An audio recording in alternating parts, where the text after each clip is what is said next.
and Secretary to the Commission.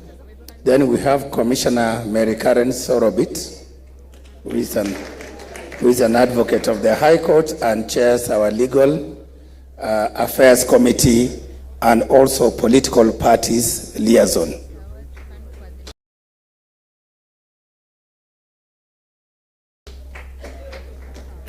So on matters of political parties, Mary Karen is our chair of that committee. Next, we have Commissioner Anderitu, who is the immediate former registrar of political parties. Now she is a full commissioner, currently chairing our electoral operations committee, which is a very important committee in preparations of the 2027 elections. Next, we have Commissioner Dr. Moses Alutalala wa Mukhwana.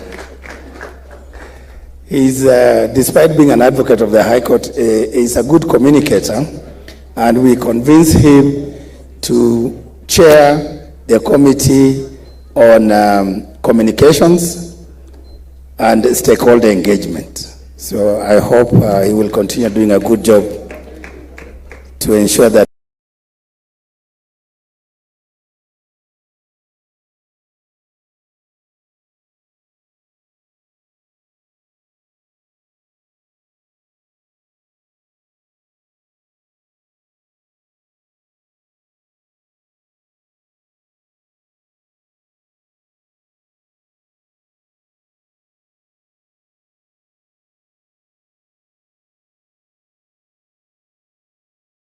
we engage properly and human resource. Thank you very much. Thank you very much.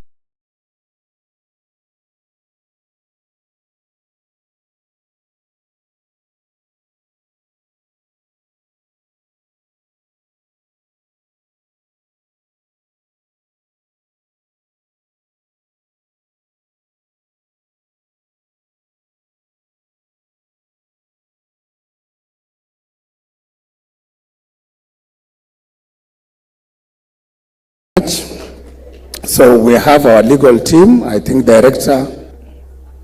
So I think in the interest of time, honorable members, allow us to present to you this afternoon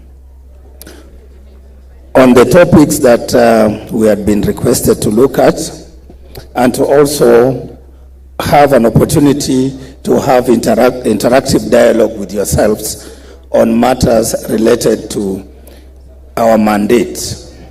And our mandate is not only on elections. I'm sure maybe that's where the interest of most of the members is, especially given that 2027 is approaching very fast. Our mandate includes, of course, conducting and supervising elections and referenda. And last but not least, of course, undertaking boundary delimitation.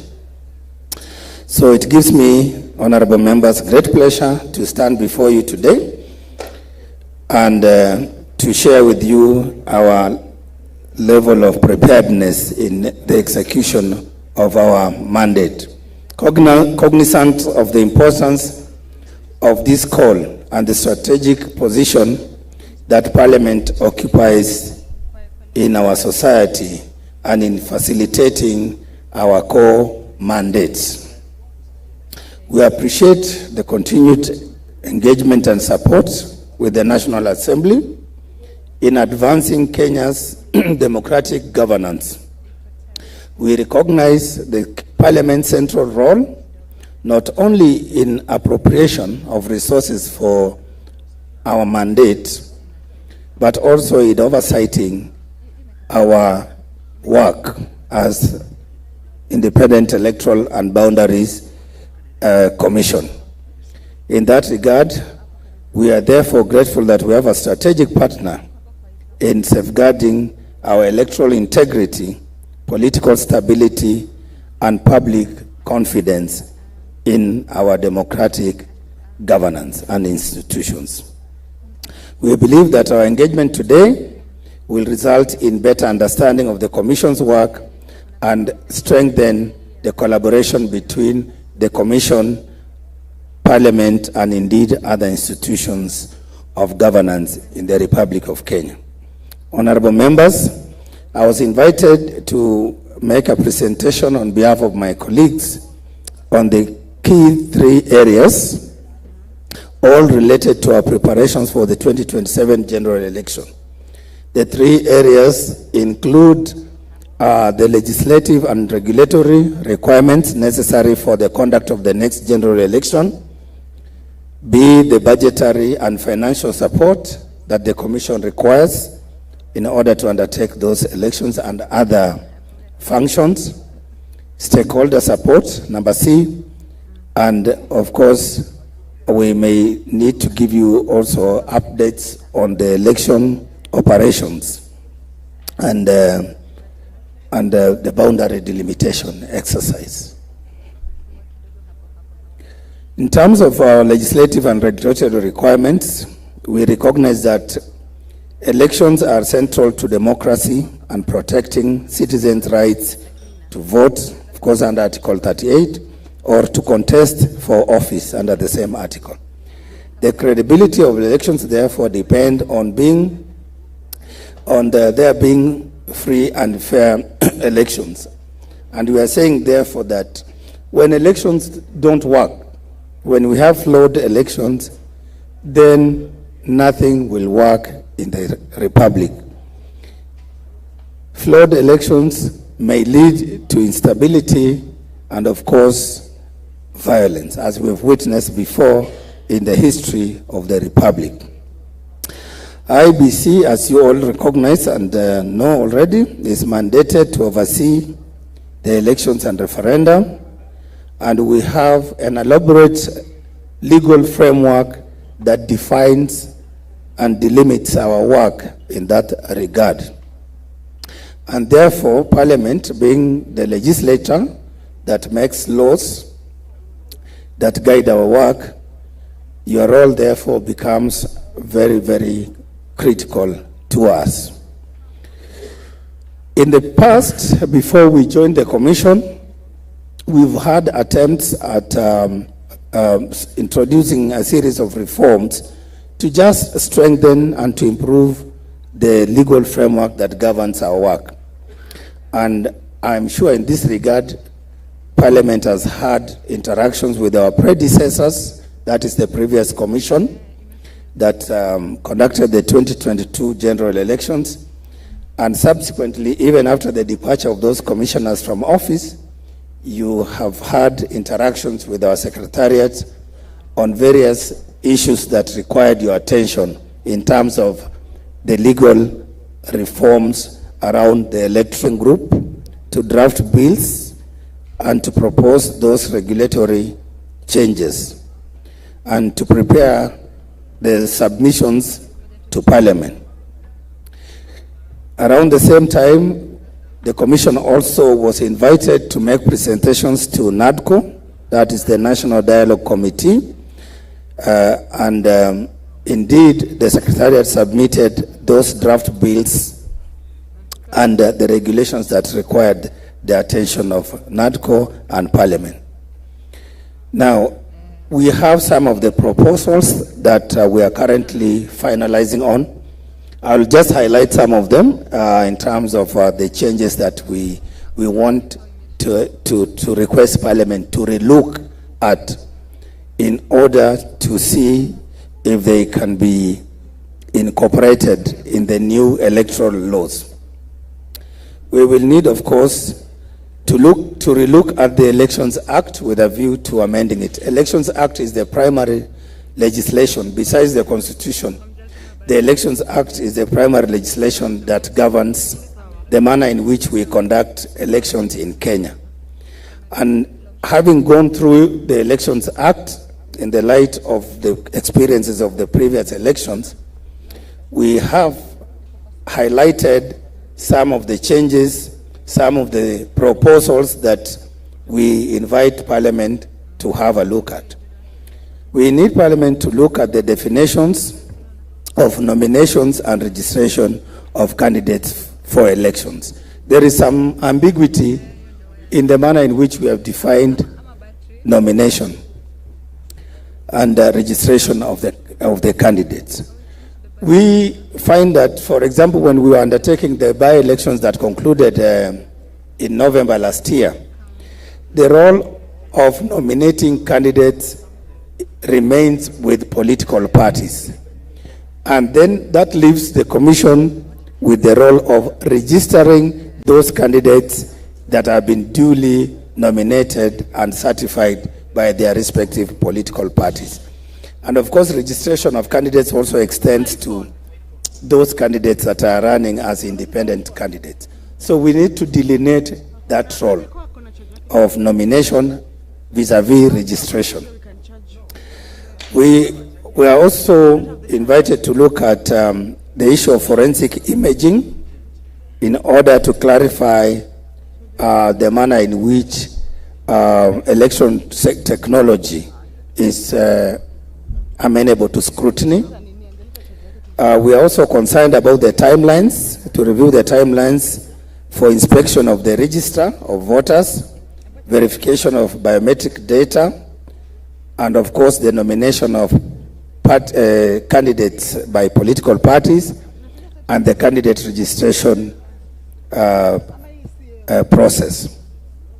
There's a lot sometimes in terms of the timelines that have been specified in the Elections Act, and then we require to sequence so that then we know at what point do we stop registration, at what point do we audit the register, at what point do we publish the register, and at what point do we complete registration of candidates as a commission, so that then we have ample time to prepare for the next phase, or which is to prepare the ballot papers. We have also highlighted in the Elections Act the need to relook at the implementation of the 2/3 gender rule. I think that's a matter that Parliament insists of. Then there's also the issue of independent candidates, especially on the use of symbols. Sometimes we find independent candidates across the country with using the same symbols that we have already registered, and therefore we need to provide a mechanism where these symbols can be localized, so that then they have as many available to them. The issue of the results path and declaration of results pursuant to the decisions of the Supreme Court in the previous presidential petitions also needs to be looked at in terms of amendments, entrenching those amendments in the Elections Act. And of course, I've talked about scrutiny of technology. There are also sometimes these provisions on recall of members of parliament. The first of the things that we were confronted with when we took over office in July last year was this issue of recall. And I'm sure you must have seen it in the media. It was a bit, there was a lot of agitation by some sections of citizens. So we need clarity on that in terms of the regulations. Dispute resolution, again, we have made some proposals to streamline the manner in which we resolve pre-election disputes. The issue of election petitions also will need your attention. And in terms of the IEBC Act, there are certain spent provisions that will require to be removed.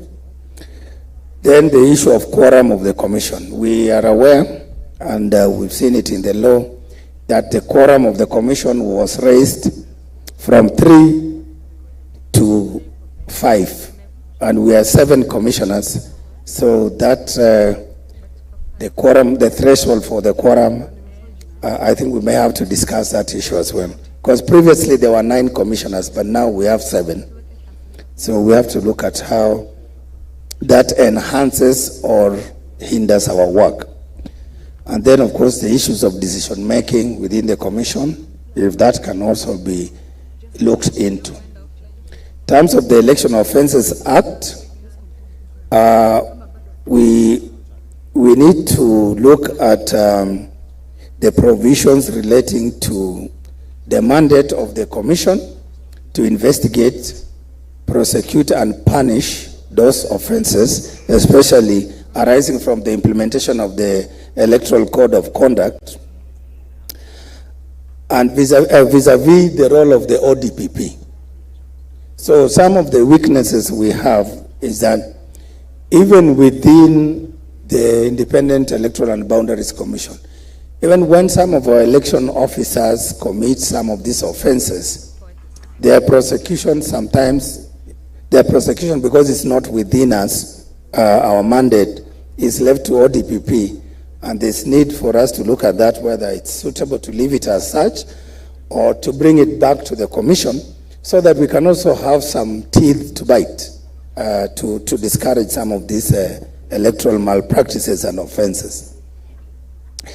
The County Governments Act, there is some contradiction, especially in section 26 of the County Governments Act. We have in that act specification of 1,450 wards. And yet, Article 89 gives the Commission the mandate and the powers to review the number of wards, their names, and of course their boundaries. So we feel you need to look at that and to align it with the Constitution. Very quickly, election campaign financing. This is an issue that is, again, within public domain, that Parliament needs to relook at that legislation to see if we can finalize on the campaign financing regulations in time for the Commission to implement. The referendum is also another issue that Kenyans are concerned about. And in some cases, they have approached the Commission with petitions and signatures requesting that some of these constitutional amendments be commenced, but without the with the absence of a statutory instrument to enable us undertake that mandate, which is a constitutional mandate, our hands are tied, and therefore we need to relook at the referendum bill.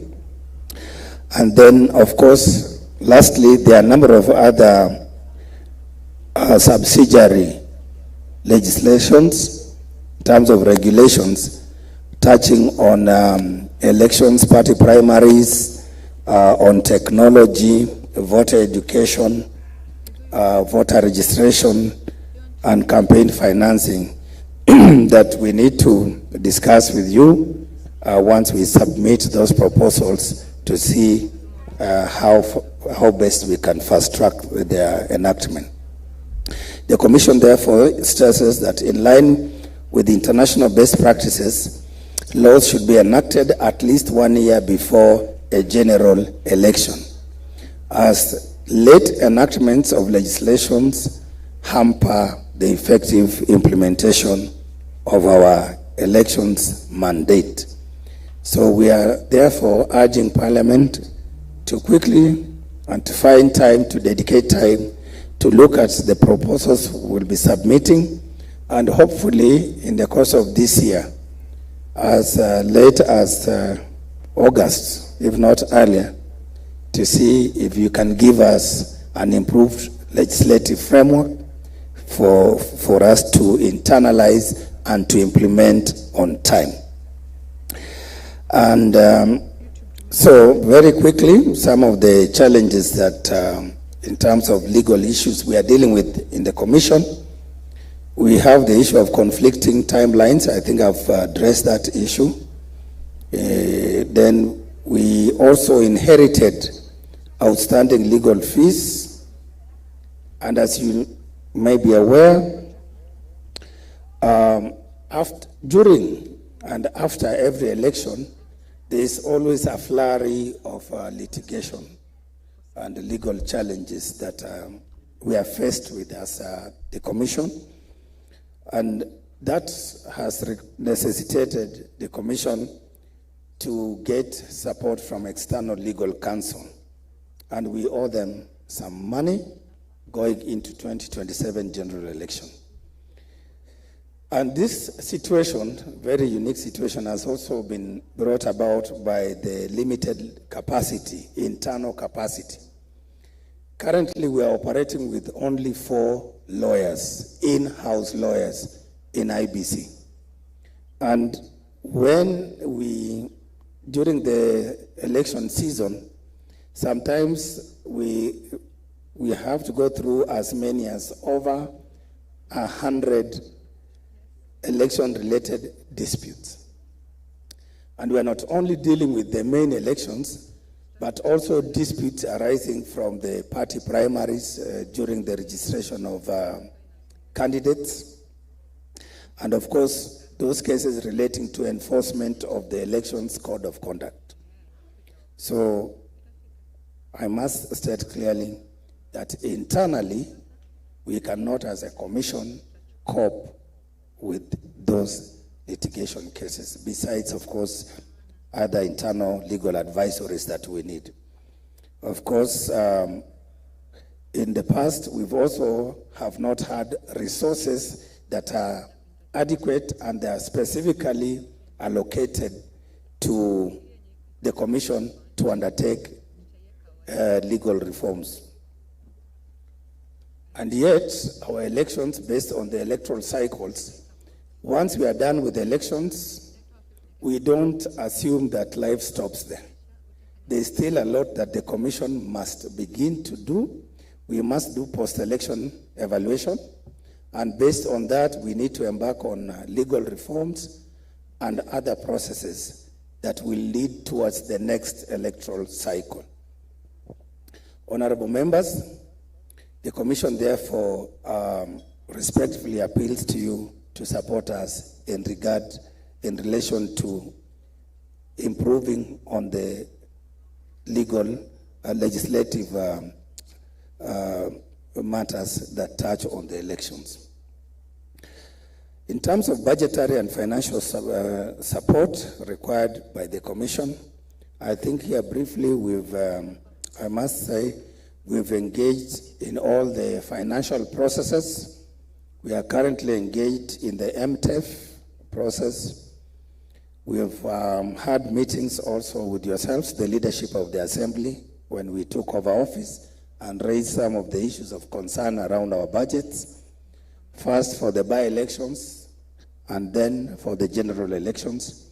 We have engaged with the National Treasury, and we are saying, let us look at elections as an investment that is necessary for the economic, political, social progress of this republic. And that elections must be funded adequately for the Commission to do a good job, for the Commission to deliver a peaceful, credible, free, and fair elections at all levels, whether it's by-elections or the general election that is coming up. And if we do not fund elections adequately, then we are likely to suffer in terms of the technical and operational preparedness. And in areas such as, of course, voter registration, expanding voter registration, because we are projecting additional 6 million voters based on the registration numbers. And therefore, with this population growth, definitely we need resources for us to register the new voters in town. We also require resources in order to expand and maintain and expand our electoral infrastructure, technology, and the systems that we will require for the upcoming general elections. Of course, in terms of technology, we are currently under the committee led by Professor Francis Adwal, the ICT committee. We are discussing and we are looking at what are some of these emerging technologies, what are some of these cutting-edge technologies that we can tap into in order to improve on our electoral processes. So we'll require funding for that. Election security. This is also another big item that will require funding, and based on the needs to secure the voters, our staff, and election materials.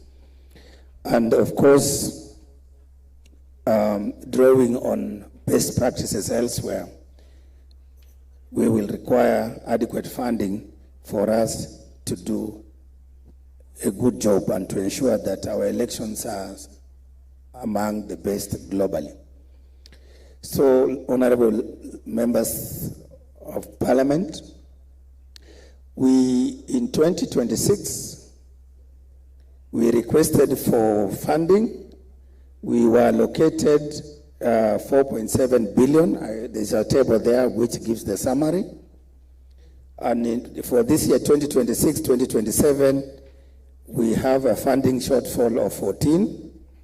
And for 2027-2028, a funding shortfall of 8.6 billion. And overall, we have a funding gap of 22.9 billion requests. And of course, those needs, again, touch on our voter education and civic awareness, legal and regulatory reforms, stakeholder engagement and dispute prevention, strategic communication and countering misinformation, election security preparedness, staff training, welfare and logistics, and of course procurement of materials, election materials, and settlement of our legal bills. So, honorable member, we request your indulgence, we request you for your support to help us deliver peaceful, free, fair, and credible elections through adequate